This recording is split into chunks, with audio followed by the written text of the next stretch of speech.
And we have three candidates for Jerome Township Trustee. It's Ken Gordon. Okay. We have Megan Sloat and Mark Spagliano. Spagnolo. Spagnolo. Got it. I hope.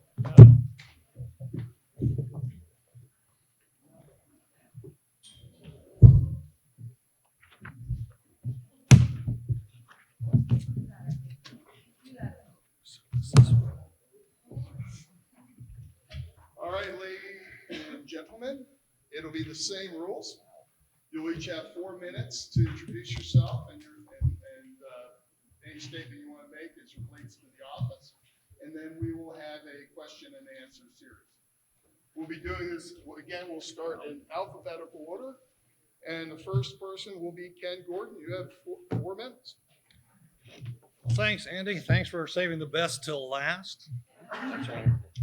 Good evening, everyone. I'm Ken Gordon. I'm candidate for Jerome Township Trustee. I want to thank the Union County Chamber of Commerce for bringing this event together so area residents are able to meet some of the candidates.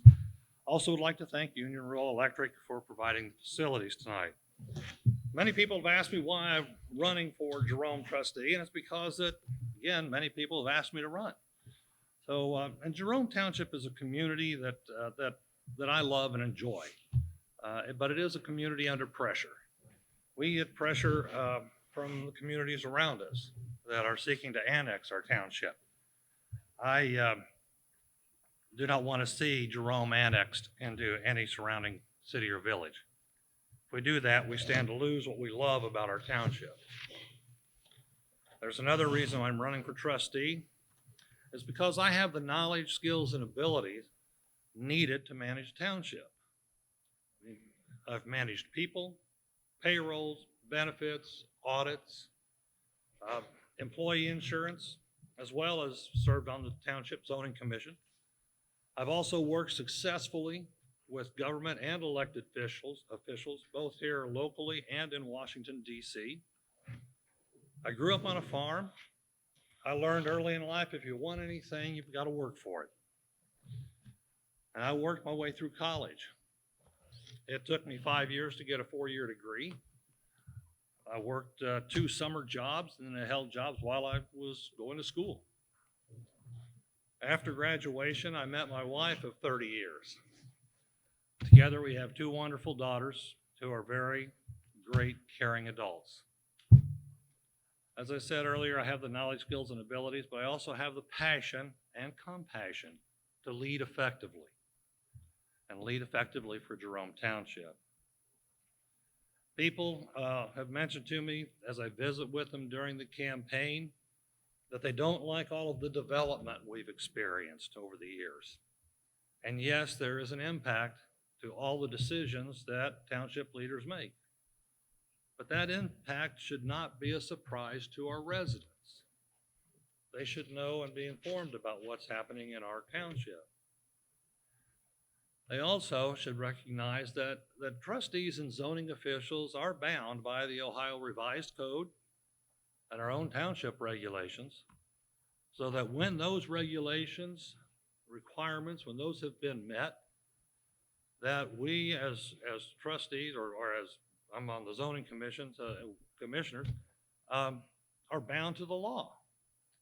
We need to be able to set the best course of action for our residents and retain what we have to do legally and move things forward. We soon will have an opportunity for Jerome residents to participate more, and I welcome all Jerome residents to do that as we open up the opportunity with our comprehensive plan. We have put out a request for proposal to get that restarted and looked at, and I welcome that opportunity. That is the way we can plan for the future. I do have a vision for our township, but that vision should include the vision of our residents as well. We need to work together so we can all have a voice. I grew up with a strong work ethic. I know the hours of work that it takes to make a difference, and I will not leave without completing a task. The way I work is to get the job done. My name's Ken Gordon. I ask that the voters of our township vote for leadership and experience by electing me as their next trustee. Thank you. Megan, you'll be next. You have 4 minutes. Hello, good evening. I'm Megan Sloat. My husband and I moved to Jerome Township 14 years ago, and we now have 3 children. We love the close community and the slower-paced environment. We have a scenic township in a desirable area that's experiencing inevitable growth. The number one priority is to manage this development in a responsible way in order to preserve our unique attributes. The objective should not be rapid growth, but instead well-planned growth that enhances the appeal of our township and brings needed tax dollars and funding. I will approach development differently by evaluating how it can benefit our community. I want to reduce strain on our infrastructure, support vital community services, and increase our recreational areas.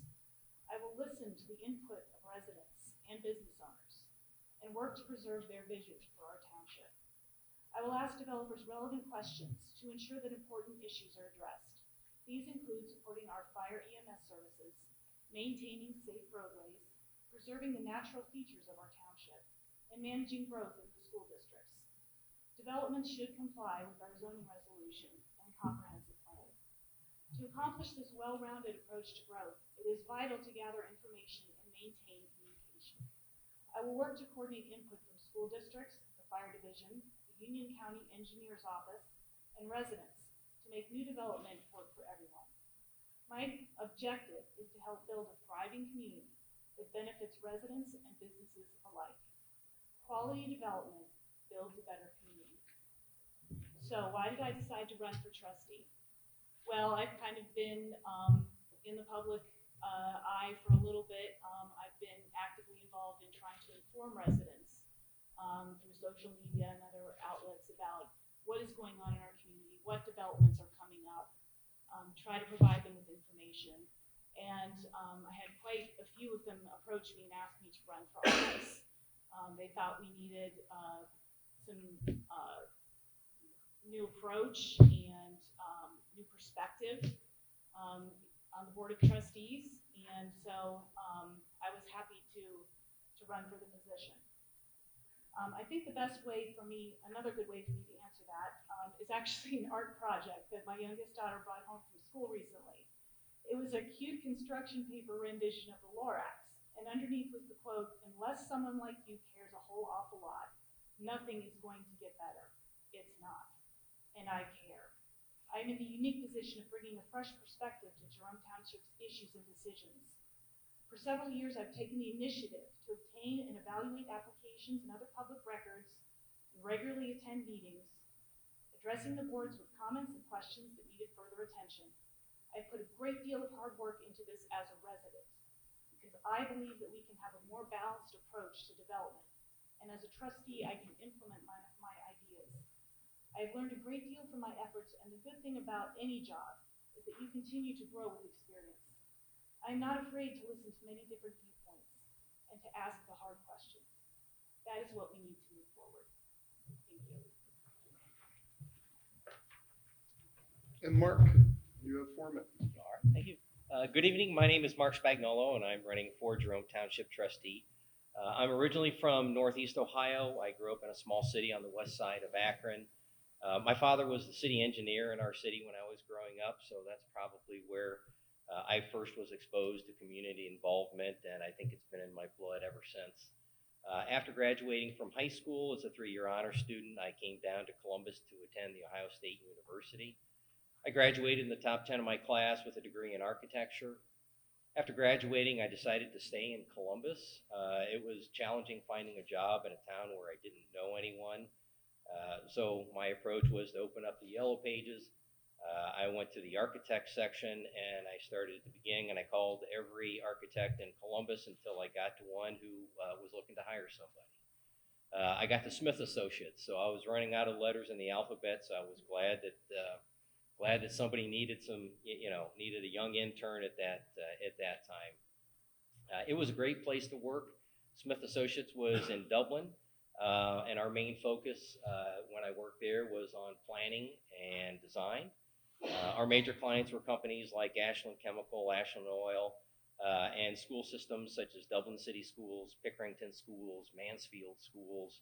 So I learned a lot when I was there about planning. I learned a lot about schools and school systems, which is a major part of our community. After obtaining the required number of years of practical experience, I was eligible to sit for the architect's registration exam and receive my license. I married my wife, Diane, in 1994 at St. Bridget of Kildare Church in Dublin. Then in 1998, we decided to move way out into the country, so we moved out to Jerome Township, and that was 21 years ago.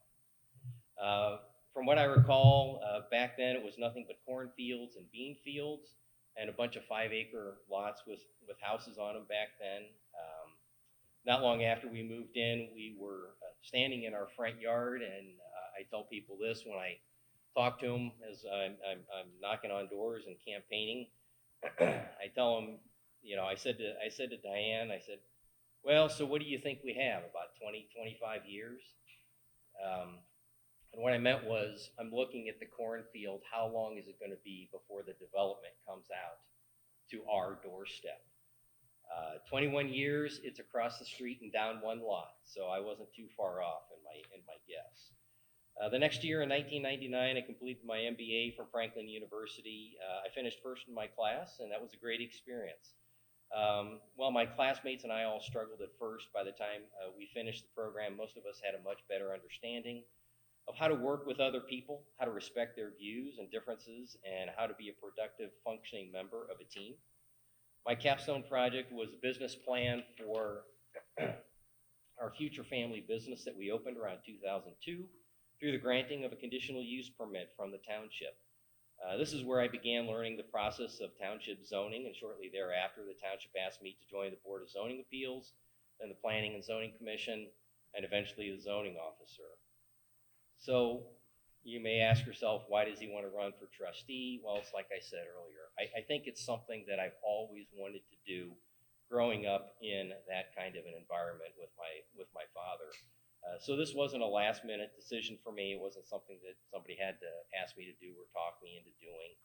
I knew a long time ago that someday I would like to give this a try. So I really enjoy working with the various groups involved in making a successful community. I like working with the residents, the other municipalities that are near us, the county, businesses and developers, and everyone that makes things work. There are a lot of moving parts in a government, and I enjoy putting the pieces of the puzzle together. And so I'd like to thank Union County Chamber of Commerce and Union Rural Electric for having us here tonight. All right. Thank you, Mark. All right. Same format. We'll be asking a question. You'll have 2 minutes to answer. And then we will go in the same rotation. And I hope I don't mess up like I did last time. But Ken, you will start. And whoever goes last, in this case, Mark, you will go first the next time. All right? Great. So for the first question, and this is actually a good one. They're all good ones. What can be done about the traffic problem? Ken, you're first. That's a good question. Yes, I experienced it on my way here, as a matter of fact, because coming up Industrial Parkway and right where it meets 42 tends to get backed up there. It tends to get backed up at the roundabouts. One thing that is in the works and will begin construction next year is the widening of the 42 part of that with dedicated turn lanes. We have those the turn lanes for Industrial Parkway coming on right after they widen and take care of the 42 as well, and also dedicated stoplights at the Highway 33 overpass. That's going to help manage some of that traffic. There's a lot of people that travel Industrial Parkway each day. And I know that there's a concern out there with the FedEx facility, what kind of traffic that's going to create. But my understanding is the agreement with the FedEx facility is that the trucks will start coming in of an evening and they will be gone by 6 a.m. to alleviate a lot of the traffic issues. So as we work with developers, work with those bringing jobs into the township, that will help address some of that. But I think the infrastructure will need expanding even further. The turn lanes at industrial, that's a good first step, but there's more that will need to be done to manage the traffic through our township. Megan, same question to you. Okay, yes, as Ken sort of, as Ken touched on, there will be the, intersection, upgrades at Industrial Parkway, and 42, and also 42 and 33. I believe the 42, 33 interchange, is due to begin, I think, in 2020. Industrial Parkway and 42, that's, due to begin in 2021. The FedEx facility, was, the goal was to be up and running 18 months after they break ground.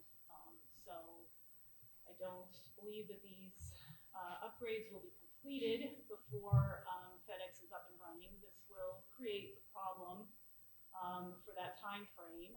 I know a lot of people are concerned about that. And yes, the FedEx, the semis will be running mostly at night. And I know a lot of people that live along the area of Industrial Parkway are very concerned about the noise that's going to generate at night with the semis going up and down, while they're trying to sleep. But there also will be a great deal of traffic during the day, daytime hours as well. And that's going to affect the rush hour traffic, in that area too.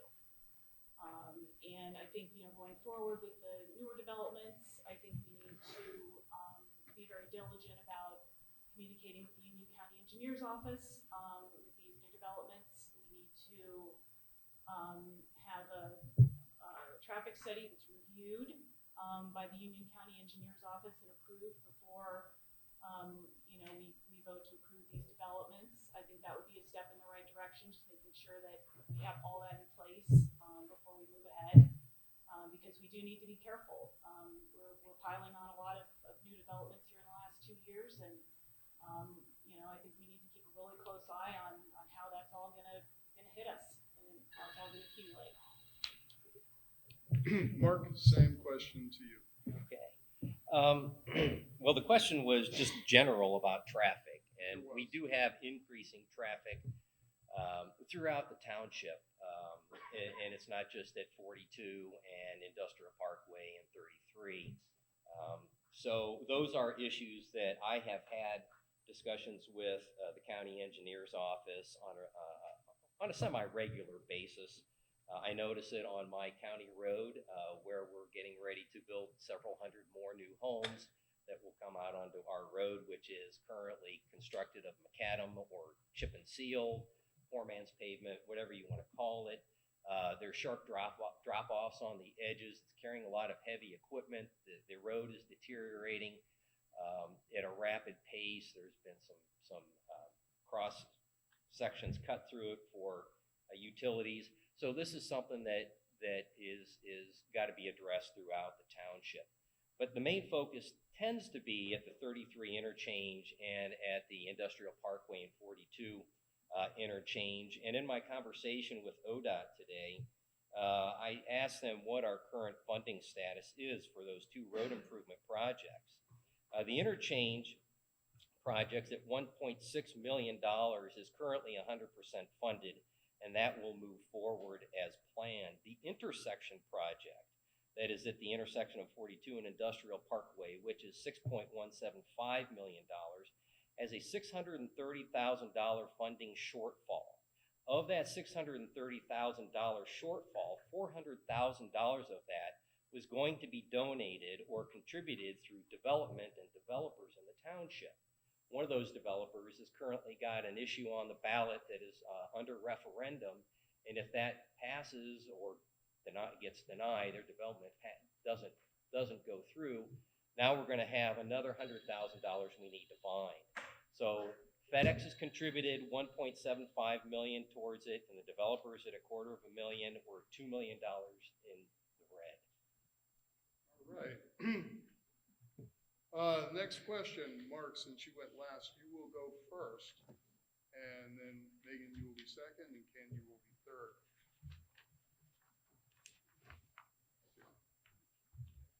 The township has been blessed with an influx of very affluent folks and $500,000+ homes over the past 10 years. Now we need more affordable homes for young families. These efforts are being met with referendums blocking these efforts.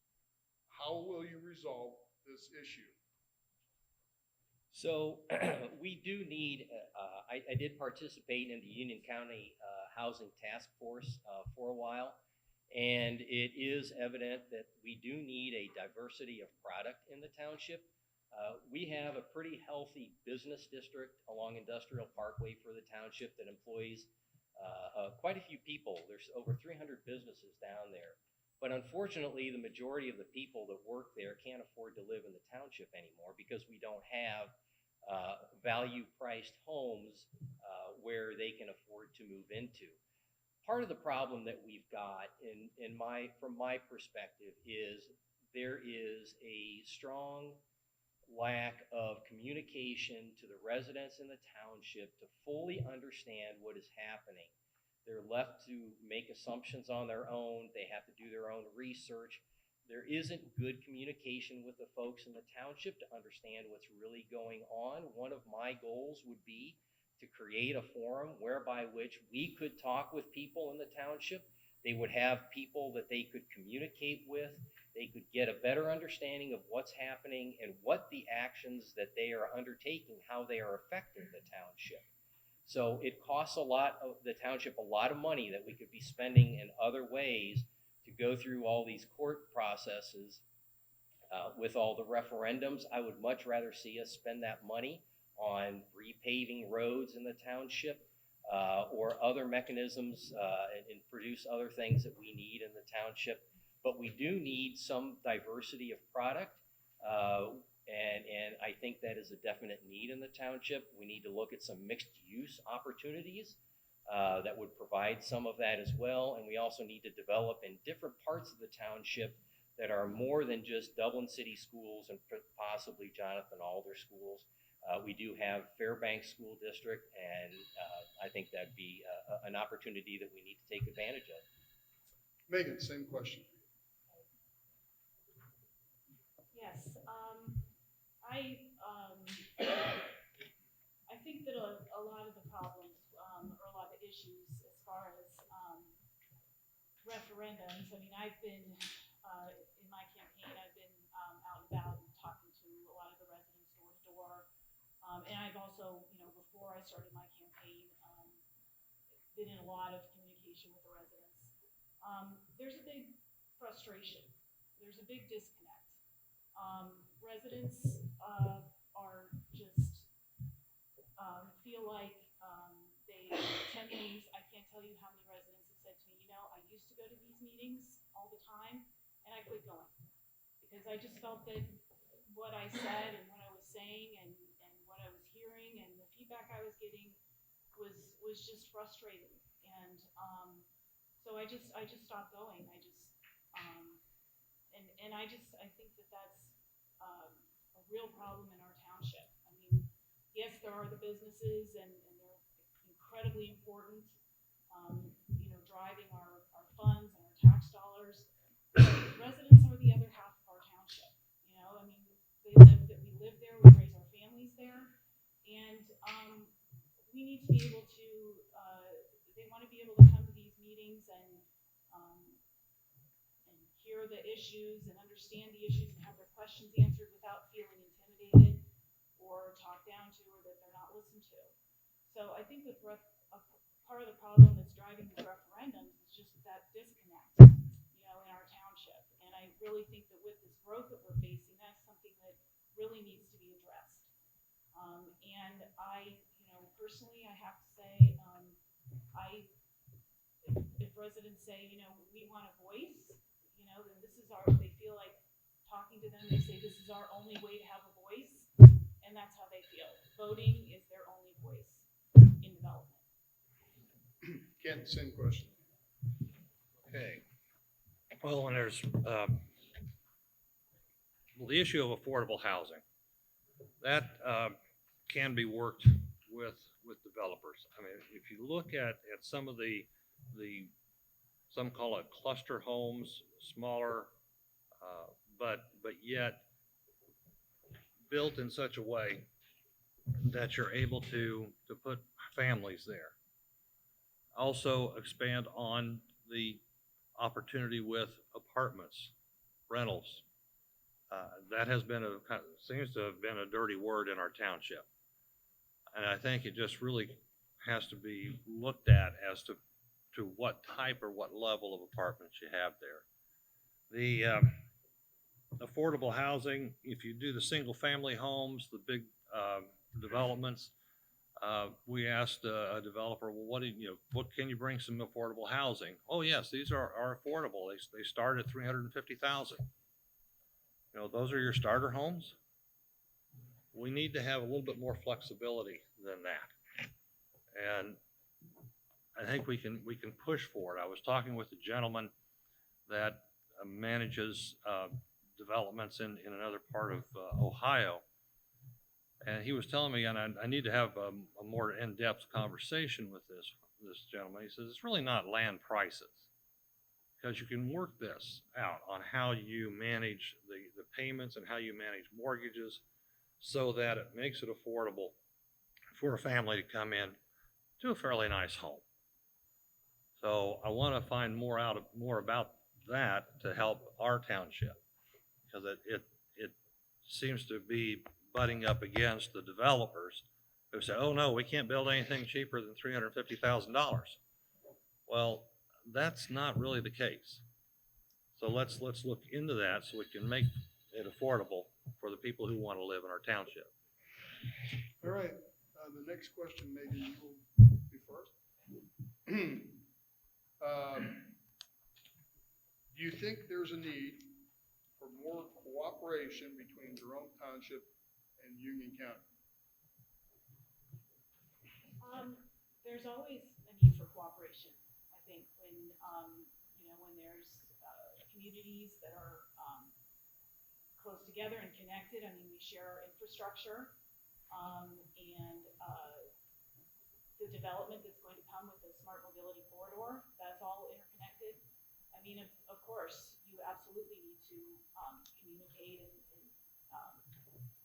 I think that's one of my stronger qualities. I'm a mother of 3, so listening and communicating, and I think that is one of my strongest qualities. That's what I want to bring to the table. I think that that it's going to drive our township's future. This smart mobility corridor, and also all the other growth and development that's going to be coming our way. We're in a very desirable area. People want to come to our community, and so I think that in order to drive development that's going to appeal to both residents and businesses and corporations, we all need to come together and make a cohesive plan that's going to work, and so it'll all flow together. Ken, same question to you. Well, of course, I believe we need cooperation between the county and Jerome Township. I mean, we're a part of Union County. I've met with all of the commissioners. We've had some great discussions over the past few months. And I also agree that we're in a very desirable area. We're facing a lot of pressures. I commend Union County and Marysville for putting water and sewer down to us and getting that accomplished, and help holding some of the other municipalities back, if you will. And the 33 corridor and what was talked about earlier here today, and the innovation that's happening within this whole county, and the growth we're going to see. This is going to be exciting times. And I do have a vision for the township, but my vision includes residents as well. You know, I want to see more development from a standpoint of the research facilities that could come here and utilize the technology that we have, that they will have at their fingertips, the growth that will bring, the jobs that will come with that at the $80, $100, $120,000 a year jobs that go with those research facilities. We have the opportunity here to really take advantage of that. And that's why cooperation between the county, the municipalities, and the township has to move forward. Mark, same question to you. Well, yeah, as Ken said, obviously, yeah, we do need to cooperate. And one of the reasons definitely is if you look at our road infrastructure within the township, we're basically managed by 3 different governmental entities. We've got township roads, we've got county roads, and we've got state routes. So you've got the Ohio Department of Transportation, you've got the county engineer's office, and then you also have our roads that we're responsible for. And there's no way you're going to be able to manage an integrated road system like that without having cooperation with the other entities that are involved with where you live. I have a very good relationship, and I have had plenty of meetings with Commissioner Stolte, Commissioner Hall, Commissioner Schmenk. I used to be on the phone on a regular basis with Jeff Stouch, Bill Narducci, the county engineers from Union County. I know them quite well. I don't have any problem giving them a call and asking for something if we need it and negotiating things with them. I had a good relationship with the late Chad Flowers, the planner from the Union, from Marysville. I have a good relationship with Terry Emery and J.R. Roush from Marysville as well. And one of the first things that I said when I joined the Planning and Zoning Commission years ago was it seemed like our township seemed to have this sort of friction between us and the city of Dublin. And one of my first comments was, at some point or another, we got to work with our neighbor here. We got to figure out how to get along with them. We don't necessarily have to just roll over and take, whatever they're going to give us, but we need to have a working relationship. So I spent a long time trying to build relationships with Dana McDaniel, Kathy DeRosa, their city council person, Jane Fox, Chris Amorose Grooms. And I think it's gone a long way to really help the township partnering with these different governmental agencies in improving what we can do and what our opportunities are within the township. We have very limited resources. You've got 3 trustees, you've got a couple road maintenance workers, and a couple office folks. I mean, that's about it. We need help and we need cooperation. Well, that concludes the question and answer session for the Jerome Township trustee candidates. I want to thank you for being up here.